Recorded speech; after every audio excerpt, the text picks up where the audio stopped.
श्रावण सोमवारी व्रत उत्तर भारतात 14 जुलैपासून आणि दक्षिण भारतात 28 जुलैपासून सुरू होत आहे. हे व्रत भगवान महादेवाच्या कृपेसाठी अत्यंत प्रभावी मानले जाते. या व्रताचे 3 खास प्रकार आहेत. पहिले, मनोकामना पूर्ण होण्यासाठीचे व्रत. जर तुम्हाला महादेवाकडून एखादी खास मनोकामना पूर्ण करून घ्यायची असेल तर तुम्ही व्रत सोमवारी सूर्योदयापासून मंगळवारी सूर्योदयापर्यंत ठेवू शकता. दुसरे, निष्काम भावनेने व्रत करणे. जर तुम्ही फक्त भक्तिभावाने कोणतीही इच्छा न ठेवता व्रत करणार असाल तर व्रत सोमवारी सूर्योदयापासून सोमवारी सूर्यास्तपर्यंत ठेवा. तिसरे, सर्व सोमवार व्रत शक्य नसल्यास.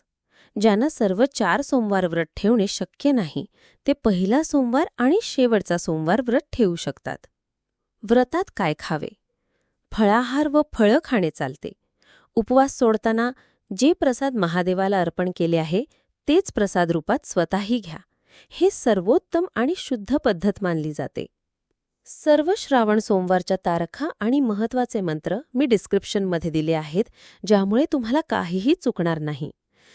हे व्हिडिओ आपल्या मित्रमैत्रिणींना शेअर करा आणि त्यांनाही श्रावण सोमवारी व्रत ठेवायला प्रोत्साहित करा.